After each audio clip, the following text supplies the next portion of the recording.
தமிழர்களின் number one choice Tamil matrimony. அசலானது ஸ்பெஷலானது குலாஸ் நாட்டு சர்க்கரை. No compromise. உங்க சைடுலயும் எங்க சைடுலயும். GT Holidays, South India's #1 travel brand. அது நெகட்டிவ் பிஆர் மட்டும் பண்ண வேணாம்னு நான் நினைக்கிறேன். சரி, உங்களை பற்றி நீ பாசிட்டிவாக நீ போட்டுக்கோ, பிஆர் பண்ணி நீ என்ன வேணால் போட்டுக்கோ. ஆனால் ஒருத்தனை அடித்து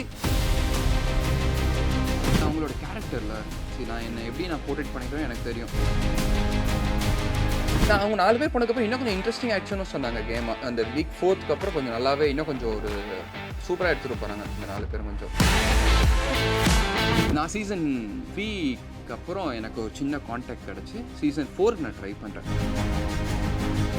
1 எபிசோட் பார்த்துட்டு போனேன்னா எனக்கு அந்த நாள் ஃபுல்லாக என்ன நடக்குமே எனக்கு தெரியாது. என்னன்னா எனக்கு சுத்தமாக புரியவே இல்லை.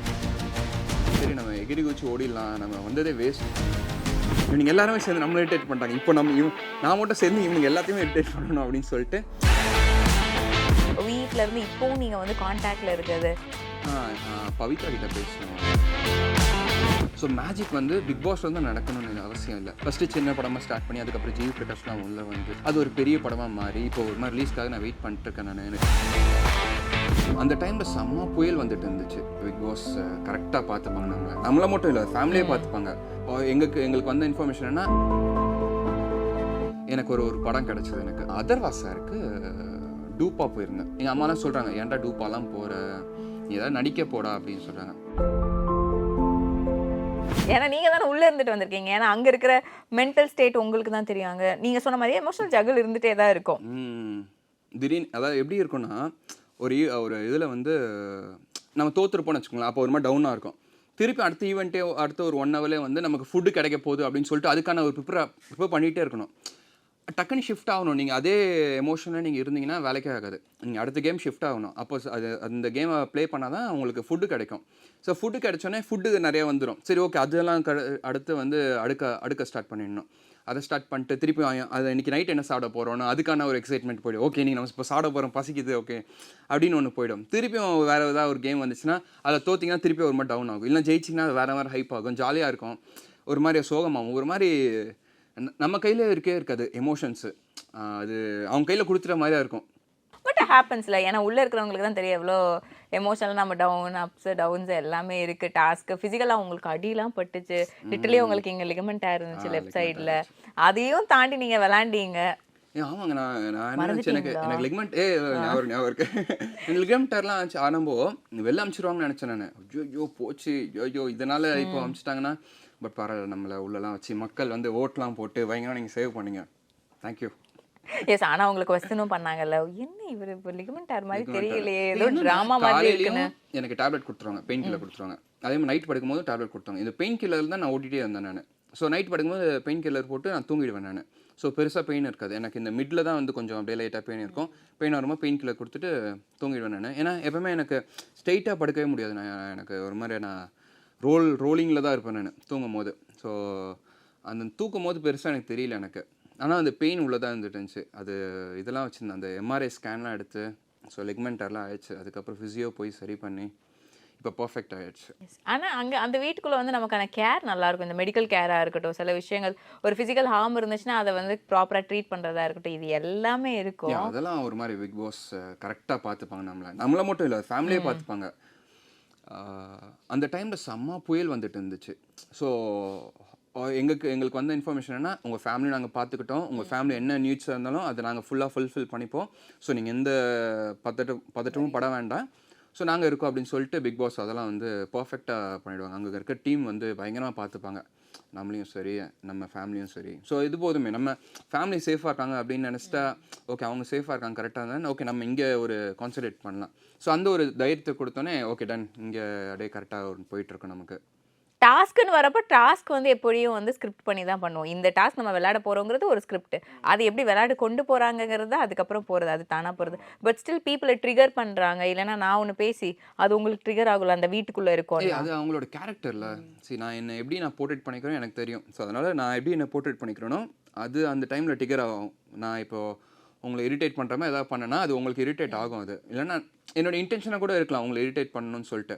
ஸோ அந்த டைமில் இரிட்டேட் ஆவீங்க. இல்லைனா இன்னொருத்தன் இரிட்டேட் ஆவான், இன்னொருத்தன் வந்து எனக்கு சப்போர்ட் பண்ணுவான், அவனுக்கு நான் சப்போர்ட் பண்ணுவேன். இது அப்படியே அப்படியே தானாக ஒன்று நடக்கும். அது நம்ம கையில் எதுவுமே இல்லை. அது அப்படியே அந்த ஒரு அட்மாஸ்பியரே நமக்கு வந்து கிரியேட் பண்ணி ஒன்று கொடுக்கும். அந்த சீசனில் வர்றப்போ வந்து ஸ்டார்டிங்கில் வந்துட்டு உள்ளே யார் வந்தது வந்து வேஸ்ட் அப்படின்னு கேட்குறப்போ கூட தே ஹேட் அ பாயிண்ட். ஏன்னா அது அது அந்த நீங்கள் வந்த புதுசில் அப்போ வந்துட்டு உங்கள் பேர் நிறைய சொன்னாங்க. And then you proved what you did ஒன்று இருந்துச்சுல. அதான் அப்போ கூட அது என் கையிலே இல்லை. எனக்கு அந்த டாஸ்க் அந்த டைமில் எனக்கு ஃபஸ்ட்டு வீக்கில் என்ன பண்ண, ஏன்னா நான் 1 hour எபிசோட் பார்த்துட்டு போனேன். நான் 1 hour எபிசோட் பார்த்துட்டு போனேன்னா எனக்கு அந்த நாள் ஃபுல்லாக என்ன நடக்குமே எனக்கு தெரியாது. என்னடா எனக்கு சுத்தமாக புரியவே இல்லை. ஃபஸ்ட்டு வீக்கில் எனக்கு வந்து லிட்டராக எப்படி இருந்துச்சுன்னா, எனக்கு சரி நம்ம எகிரி குச்சி ஓடிடலாம், நம்ம வந்ததே வேஸ்ட் அப்படிலாம் எனக்கு இருந்துச்சு. நம்ம எப்படி நான் ஒரு 4th day 5th day நான் யோசிச்சுட்டு இருந்தேன், நம்ம எகிரி குச்சி போகலாமா, இல்லைனா கண்ணாடி ஏதாவது உடச்சிட்டு அப்படியே உள்ளே போகலாமா, ஏதாவது டிஃப்ரெண்ட்டாக ஏதாவது பண்ணிட்டு போயிடலாமா, ஏன்னா நான் ஏன் வந்தேன் அப்படின்னு இருந்துச்சு எனக்கு. அதுக்கப்புறம் செகண்ட் வீக்லேருந்து எனக்கு அந்த ஸ்கூல் டாஸ்க் எனக்கு அமைஞ்சது. ஓகே டன், இவனுங்க எல்லாருமே சேர்ந்து நம்மளை இரிட்டேட் பண்ணிட்டாங்க, இப்போ நான் மட்டும் சேர்ந்து இவனுங்க எல்லாத்தையுமே இரிட்டேட் பண்ணணும் அப்படின்னு சொல்லிட்டு ஒரு சின்ன வேற ஒரு பாத்து ஒன்று எடுத்தேன். அந்த பாத்து வந்து அப்படியே எனக்கு ஒரு மாதிரி செட் ஆச்சு. ஓகே இது நல்லா இருக்கே அப்படின்னு சொல்லிட்டு அப்படியே போச்சு எனக்கு. அண்ட் அந்த வீட்டில் வந்து நம்ம விளையாடுறதை தாண்டி நம்ம ரெஜிஸ்டர் ஆகிறத தாண்டி we make people, we get ஃப்ரெண்ட்ஸில் இன்னுமே வந்து அந்த வீட்டிலேருந்து இப்போவும் நீங்கள் வந்து கான்டாக்டில் இருக்கிறது, நான் கூப்பிட்டா நல்லா பேசுவான்ப்பா அப்படிங்கிற ஆட்கள்லாம் யார்? ஆல்மோஸ்ட் எல்லாருமே என்கிட்ட பேசுவாங்க. உள்ளே இருக்கும்போது தான் வேற ஒரு இது இருந்துச்சு. வெளில வந்தோடனே ஆல்மோஸ்ட் எல்லாருமே நல்லா பேசுவாங்க என்கிட்ட. அடிக்கடி என்கிட்ட பேசுவாங்க. ஆனந்தி பேசுவாங்க, விஷாலுக்கு கால் பண்ணுவான், அருண் அவர் கால் பண்ணுவார், அப்புறம் சௌந்தர்யா கால் பண்ணி கூப்பிட்டா அந்த இதுக்கு அவரோட ஏதோ லான்ச் M2 அது கால் பண்ணி கூப்பிட்டுருந்தா.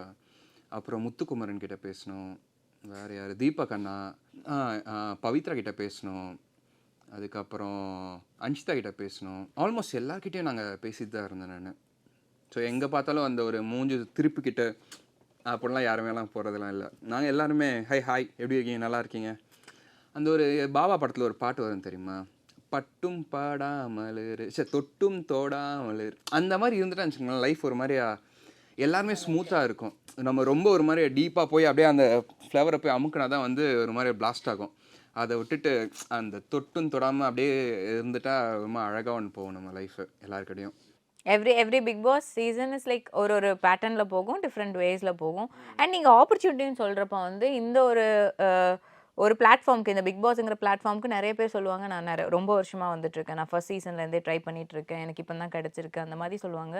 ஆனால் இந்த சீசனில் பார்த்தா most of them are influences. So இப்போது அந்த ஹார்ட் ஒர்க் போட்டு வராங்க சொல்கிறீங்களா, சப்போஸ் அந்த பர்சனுக்கு பிக் பாஸ் கிடைக்கலன்னா, ஒருத்தன் ஹார்ட் ஒர்க் போட்டோ பயங்கரமாக ஸ்ட்ரகிள் பண்ணி ஃபேஸ் பண்ணி வரேன்னா அவனுக்கு அதோட பெருசாக அவனுக்கு கிடைக்க போது நான் பிலீவ் பண்ணுறேன். அவன் அது அந்த அளவரிசையில் ட்ராவல் மட்டும் பண்ணிட்டு போனால் போதும், அவன் கண்டிப்பாக அதோட இந்த பிக் பாஸோட கண்டிப்பாக அவனோட ஃபேம் அதை தாண்டி அவனோட டேலண்ட்டுக்கு வேற ஒரு இடத்துல நிற்பான்.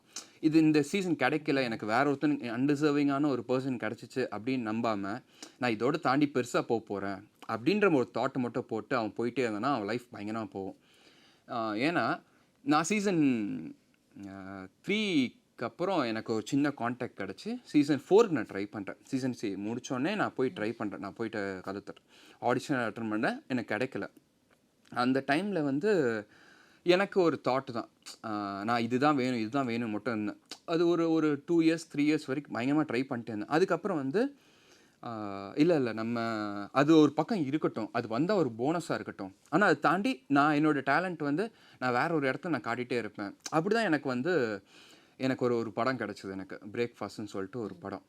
அது படம் எனக்கு எப்படி கிடச்சிதுன்னா, நான் அதர்வா சாருக்கு டூப்பா போயிருந்தேன் ராமேஸ்வரத்தில் ஒரு படத்துக்கு. அதர்வா சாருக்கு டூப்பா கரெக்டாக ஒரே நாளில் வந்து நான் இன்றைக்கி போய் ஆஃபீஸ் போகிறேன். ஓகே ஃபிசிக் மட்டும் டைரக்டர் பார்த்துட்டு சரி ஓகே அப்படின்னு சொல்லிட்டு இது பண்ணுறாங்க. எல்லாமே பேசிவிட்டு அடுத்த நாளே கிளம்பணும்னு சொல்கிறாங்க. ஓகே எல்லாமே ஆல்மோஸ்ட் வீட்டிலலாம் பேசிட்டு எங்கள் அம்மாலாம் சொல்கிறாங்க, ஏன்டா டூப்பாலாம் போகிற, நீ ஏதாவது நடிக்க போடா அப்படின்னு சொல்கிறாங்க. என் அப்பா என்ன சொல்கிறாருன்னா, இல்லை நீ போ, எந்த ஒரு ஆப்பர்ச்சுனிட்டியும் விடாத. அங்கே இருக்க இன்னொருத்தர் நான் ஃப்ரெண்ட்ஸ்கே டிஸ்கஸ் பண்ணும்போது, இங்கே பாரு நீ அவருக்கு வந்து பாடி டபுள் பண்ண போகிறேன், நீ பண்ண போனேன்னா நீ அவர் கண்ணை பார்த்து நடிக்கிறதுக்கான ஒரு ஆப்பர்ச்சுனிட்டி கிடைக்கும், இது ஒரு ஆப்பர்ச்சுனிட்டாக பாரு, நல்ல டீம் கூட போகிற அப்படின்னு சொல்லிட்டு. எனக்கும் வந்துட்டு இது ஒரு ஆக்டிங் ஸ்கில்லாகவும் இருக்கும். ஒரு பெரிய ஹீரோ எப்படி பக்கத்தில் உட்காந்து பண்ணும்போது பர்ஃபார்மன்ஸ் பண்ணும்போது அவங்க பக்கத்தில் உட்காந்து பண்ணுவோம், ப்ளஸ் அவருக்கான டைலாக்ஸ் எல்லாமே நம்மளும் ப்ரிப்பேர் பண்ணிவிட்டு ஒன்று பண்ணுவோம். ஸோ இது ஒரு ஒர்க் ஷாப்பாக தான் நான் பார்த்தேன். நான் அந்த ஒர்க் ஷாப்பை பார்க்கும்போது அதுக்கான உண்மையாக நான் உழைச்சேன், போட்டேன். அப்புறம் அங்கே இருக்க ஒரு மேனேஜர் பார்த்துட்டு, மணி சாரோட மேனேஜர் அவர் பூபதி சார்னு சொல்லிட்டு, அவர் தான் என்னை கூட்டிகிட்டு போய் காந்தி சார்கிட்ட என்னை சேர்க்குறாருங்க. அங்கே போய் பார்த்து காந்தி சார் வந்து அவர் தான் விஷால் சார் இன்ட்ரடியூஸ் பண்ணி விட்டார். செல்லமே, ஆனந்த் தாண்டம் படம்லாம் எடுத்தவர். ஸோ அவர் பார்த்துட்டு ஓகே நல்லா இருக்கான்னு சொல்லிட்டு அங்கே ஆடிஷன்லாம் போய் ஃபிக்ஸ் ஆகி அங்கே ஒரு ட்ராவல் ஆகுது. ஸோ மேஜிக் வந்து பிக் பாஸ் வந்து நடக்கணும்னு அவசியம் இல்லை, எங்கே வேணால் நடக்கலாம். ஃபஸ்ட்டு சின்ன படமாக ஸ்டார்ட் பண்ணி அதுக்கப்புறம் ஜிவி பிரகாஷ்லாம் உள்ளே வந்து பிரேக்ஃபாஸ்ட் படத்தில் அது ஒரு பெரிய படமாக மாறி இப்போ ஒரு மாதிரி ரிலீஸ்க்காக நான் வெயிட் பண்ணிட்டுருக்கேன். எனக்கு தெரிஞ்சு அதுக்கான ப்ராசஸ் எல்லாமே போயிட்டுருக்குது பக்காவாக. அதுவும் தமிழ், தெலுங்கு, கன்னடா 3 லாங்குவேஜில் பண்ணி ரொம்ப சூப்பராக பண்ணிட்டுருக்காங்க. ஸோ இது மட்டும் தான் எனக்கு ஃபோக்கஸ்னு இல்லாமல் என்னோடய எய்மை வந்து நான் அப்படியே பயங்கரமாக ஸ்ப்ரெட் பண்ணி எனக்கு என் டேலண்ட் பயங்கரமாக ஷோகேஸ் பண்ணணும். ஸோ அதுக்காக நான் ஓடிட்டு இருந்தால் மட்டும் போதும், மற்ற எல்லாமே தானாக தேடி நம்ம கைக்கு வந்து சேரும்னு நான் நினைக்கிறேன். எனக்கு இது கிடைக்கலையே அப்படின்ட்டு வருத்தப்படாமல் எனக்கு வேறு ஏதோ பெருசாக ஒன்று கிடைக்க போகுது அப்படின்னு நினச்சி ஓடிட்டு இருந்தால் டெஃபினட்டாக நம்ம ஒரு பிளேஸை போய் அடையலாம் தான் நான் நினைக்கிறேன். எனக்கு தெரிஞ்சு உங்களுக்கு வந்து உங்கள் லைஃப் பற்றியே ஒரு பாசிட்டிவான பெர்ஸ்பெக்டிவ்லேயே நீங்கள் எப்போவுமே ட்ராவல் ஆகுற மாதிரியே ஒரு ஃபீல் இருக்குது. நீங்கள் பேசுகிறப்போ வாட் எவர் நாட்ஸ் என்ன ஆப்பர்ச்சுனிட்டி கிடைக்குதோ அதை நீ பண்ணு, அதை விட பெருசாக ஒன்று கிடைக்கும், இப்போ கிடைக்கிறத வந்து நீ பண்ணுங்கிற மாதிரி ஒரு தாட், ஒரு பெர்ஸ்பெக்டிவ்ல நீங்கள் இருக்கிற மாதிரி தெரியும். நம்ம என்ன அலவரிசையில் இருக்கோமோ அதுதானே நடக்கும். இப்போ நான் ஒரு மாதிரி ஹாப்பியாக இருந்தான்னு வச்சுங்களேன், என்னை சுற்றி எல்லாமே ஹாப்பியாகவே நடக்கும். நான் ஒரு மாதிரி ஐயோ இன்னைக்கு ஒழுங்காகவே சாப்பிடல, சரி இன்னைக்கு அது நடக்கலை இது நடக்கலை அப்படியே நான் இது பண்ணால் அந்த தாட்ஸுக்கு அதோட அலைவரிசையில் தான் நான் அப்படியே போயிட்டே இருப்பேன். எதுலேயுமே வந்து நான் ஆப்பர்ச்சுனிட்டியாக பார்க்க மாட்டேன். இது கிடைக்கல எனக்கு, இது இல்லையே தான் நினைப்பேன். இன்றைக்கி எனக்கு போட ஷர்ட் கிடச்சிருக்கு, எனக்கு போட பேண்ட் கிடச்சிருக்கு, இன்றைக்கி ஒரு மாதிரி நல்ல வீட்டில் வந்து ஃபேன் சுற்றுது, எனக்கு ஏசி இருக்குது, பெட்டு இருக்குது, அவ்வளோதான். இதெல்லாம் நான் ரொம்ப கிஃப்டடாக இருக்கேன். இது இல்லாமல் நிறைய பேர் இருக்காங்களே. ஸோ எனக்கு இன்றைக்கி என்ன கிடச்சிருக்கோ அது ரொம்ப கிஃப்டடாக ஃபீல் பண்ணிவிட்டு ஹாப்பியாக இருந்துட்டாலே போதும், மற்றபடி எல்லாமே ஆட்டோமேட்டிக்காக வந்துடுங்க. And when it comes to opportunity, நமக்கு கிடைச்சிருச்சு, அந்த ஆப்பர்ச்சுனிட்டியை வைஸாக யூஸ் பண்ணணுங்கிறது தான் மேட்ரு. ஆனால் இங்கே வந்துட்டு பிக் பாஸுங்கிறதே ஒரு பெரிய ஆப்பர்ச்சுனிட்டி, நல்ல பெரிய பிளாட்ஃபார்ம். ஆனால் அந்த பிளாட்ஃபார்மில் வந்துட்டு யாருமே இஷ்டப்பட மாட்டாங்க நான் நெகட்டிவாக ஃபேம் ஆகணும் அப்படின்ற மாதிரிலாம். பட் இந்த இடத்துல வந்து நிறைய பேரை வந்து நெகட்டிவாக தான் ஃபேம் ஆகுறாங்க, நெகட்டிவாக தான் வந்து நிறைய பேர் போற்றே ஆகுறாங்களா இல்லை வந்து அவங்க ரியாலிட்டியுமே அதுதானான்னு ஒரு கொஸ்டின் மார்க் இருக்குல்ல. சும்மா இது நான் பிக் பாஸ் போகிறதுக்கு முன்னாடி பார்த்த ஒரு விஷயம். யாரை வேணால் என்ன வேணால் திட்டட்டுமே, ஒரு 3 மாதம் திட்டுவாங்களா பிக் பாஸ் வந்து, அது நல்ல ஃபேமாக இருக்கட்டும் ஒரு நெகட்டிவ் ஃபேமாக இருக்கட்டும், ஒரு 3 மாதம் தான் பயங்கர ஹைப்பாக இருக்கும். அதுக்கப்புறம் அவன் வேலையை பார்க்க போக ஆரம்பிச்சிடும். நம்ம லைஃப்பை நம்ம தான் வாழணும். எனக்கு பயங்கர பாசிட்டிவாக கிடைச்சாலும் நான் தான் அடுத்த ஸ்டெப் எடுத்து வைக்கணும், நெகட்டிவாக கிடைச்சாலும் நான் தான் அதுக்கு அதை கிழிச்சிட்டு நான் அடுத்த ஒரு ஸ்டெப் எடுத்து வைக்க போகணும். ஸோ அதனால் வந்து அது நம்ம கையில் தான் இருக்குது. நெகட்டிவாக ஆகிடுச்சு அது ஒரு விஷயமே கிடையாது. எல்லாத்துக்குள்ளேயும் ஒரு பாசிட்டிவ் அண்ட் நெகட்டிவ் இருக்குல்ல. எனக்குள்ளேயே ஒரு பாசிட்டிவ் இருக்கும், நெகட்டிவ் இருக்கும். எனக்கு நெகட்டிவ் வெளில எக்ஸ்போஸ் ஆகிடுச்சுன்னா நான் கெட்டவெல்லாம் கிடையாது. இப்போது நான் ரொம்ப எனக்கு ஃபுல்லாக பாசிட்டிவ் மட்டும் தான் எக்ஸ்போஸ் ஆகிடுச்சு, நெகட்டிவ் இல்லைன்னா அது நான் ரொம்ப நல்லவனும் கிடையாது. எனக்குள்ளேயும் நெகட்டிவ் இருக்கும், பாசிட்டிவ் இருக்கும். அந்த டைமில் அந்த கிரகங்கள் சுற்றும் தெரியுமா, அந்த டைமில் அவனுக்கு ஒரு மாதிரி அந்த நெகட்டிவ் கிரகம் சுற்றி அவன் ஓப்பன் ஆகிருக்கும் மேபி, அவ்வளோதான். மற்றபடி எல்லாருமே ஒரு மாதிரி நம்ம எல்லாருமே ஒரு நார்மலான நம்ம எல்லாமே ஹியூமன்ஸ் தான். ஸோ எல்லாருக்குள்ளேயுமே அந்த பாசிட்டிவ் அண்ட் நெகட்டிவ் எல்லாமே இருக்கும். அதனால் அவனுக்கு நெகட்டிவ் ஆகிடுச்சு, அவனுக்கு ஃபுல்லாக ரொம்ப கெட்டவன் அப்படிலாம் கிடையாது. நம்ம நம்ம எவ்வளோ நாளைக்கு பேசுவோம், இந்த 3 மாதம் தான் நம்ம பேசுவோம். அதுக்கப்புறம் நம்ம அடுத்தடுத்து நம்ம எவ்வளோ வேலையாக தான் பார்க்க போயிட்டு இது என்டர்டெயின்மெண்ட்டாக தான் நான் பார்க்குறேன் நான். அதுக்கப்புறம் அடுத்த சீசனுக்கு போய்டுவோம், அடுத்த வருஷம் அதுக்கடுத்த சீசனுக்கு போய்டுவோம் நம்ம. ஸோ இப்படியே நம்ம ட்ராவல் பண்ணிட்டே இருப்போம். நம்ம அதே இடத்துல வந்து இவன் அப்படி பண்ணிட்டாலும் நம்ம யோசிச்சுட்டே இருக்கவே மாட்டோம். அதை தாண்டி அப்படியே போயிட்டே இருப்போம் நம்ம பாட்டுக்கு. ஸோ அதனால் சில் தான். ஸோ யாருக்கு நெகட்டிவ் வந்தாலும் அது மாதிரி அப்படியே போய்டும் அது கொஞ்ச நாளில். வெளியே வந்து ஒரு நெகட்டிவ் ஷேட்லேயே ஃபேம் ஆகிட்டு இருக்காங்க, இல்லைனா நெகட்டிவ் ஷேட்லேயே வந்து அவங்கள வந்து பார்க்குறாங்க, மீம் போடுறாங்க, ட்ரோல் போடுறாங்கன்னா அவங்க எவிக்ட் ஆகணும்னே நிறைய பேர் போடுறாங்கன்னா, ஆனால் அவங்க தே ஸ்டே இன் த ஹவுஸ். அது சில பேர் வந்து அவங்களுக்காக ஓட்டும் போடலாம்ல மேபி, எனக்கு தெரில. மைட் பி அவங்களுக்கு ஓட்டு போட்டு எனக்கு இந்த கேரக்டர் ரொம்ப பிடிச்சிருக்குன்னு சொல்லிட்டு அவங்க ஓட்டும் போட்டு அவங்க இருக்க வைக்கலாம்ல. Maybe they make the entire show என்டர்டைனிங்கிற பேசிஸ்லையா அப்படின்னா கூட இருக்கலாம். எனக்கு இதோட ஐடியா எனக்கு தெரியல. மைட் பி இந்த ஒரு பெர்ஸ்பெக்டிவ்ல இருக்கலாம் நான் நினைக்கிறேன். அண்ட் இது நிஜமாலுமே இந்த பிஆர் டீம்லாம் ஒர்க் பண்ணுமா என்ன?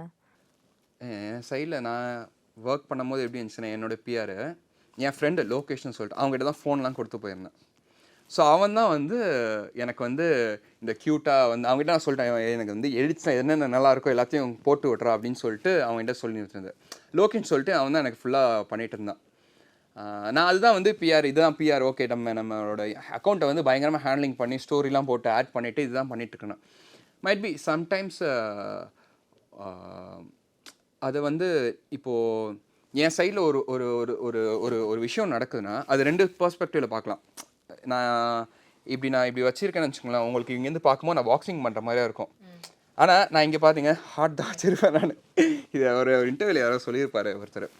பெர்ஸ்பெக்டிவ் வந்து மாற்றி இது பண்ணியிருப்பாங்க. ஸோ யார் பக்கம் நிறைய, இப்போ நான் என் பக்கம் நிறையா தப்பாக வச்சு அது நெகட்டிவ் பிஆர் மட்டும் பண்ண வேணாம்னு நான் நினைக்கிறேன். சரி, உங்களை பற்றி நீ பாசிட்டிவாக நீ போட்டுக்கோ, பிஆர் பண்ணி நீ என்ன வேணால் போட்டுக்கோ. ஆனால் ஒருத்தனை அடித்து அது மட்டும் பண்ண வேணாம்னு நான் நினைப்பேன். அந்த மாதிரி பண்ணாமல் இருந்தாலே சரிதான். ஏன்னா அவனை மிதிச்சுட்டு நீ ஏன் வரணும்? உன்னை பற்றி நீ ப்ரைஸ் பண்ணி நீ போட்டுக்கோ, ஓகே, நீ உன்னோட பிஆர் வச்சு நீ இது பண்ணிக்கோ. ஆனால் நீ ஏன் வந்து ஒருத்தனை டவுன் பண்ணி அவன் தப்பானவன், இவன் தப்பு, இவன் தான் கரெக்டு அப்படின்னு சொல்லிட்டு நம்ம சண்டை போட வேணாம் நான் நினைக்கிறேன். நான் திஸ் வைல்ட் கார்டு என்ட்ரிஸ் பற்றி நீங்கள் என்ன நினைக்கிறீங்க? And before wild card entry அவங்க ஒன்று பேசிட்டு வந்திருப்பாங்க, உள்ளுக்கு வந்துட்டு அப்புறம் அது டிஃப்ரெண்ட்டாக இருக்குல்ல. What is your opinion on that? எப்பவுமே வந்து வைல்ட் கார்ட்னா ரிவீல் பண்ண மாட்டாங்க. இந்த வாட்டி ரிவீல்லாம் பண்ணிட்டாங்க. ஸோ அவங்களுக்கு ஆல்மோஸ்ட் ஒரு ஐடியாஸ் எல்லாமே ஒன்று இருக்கும்.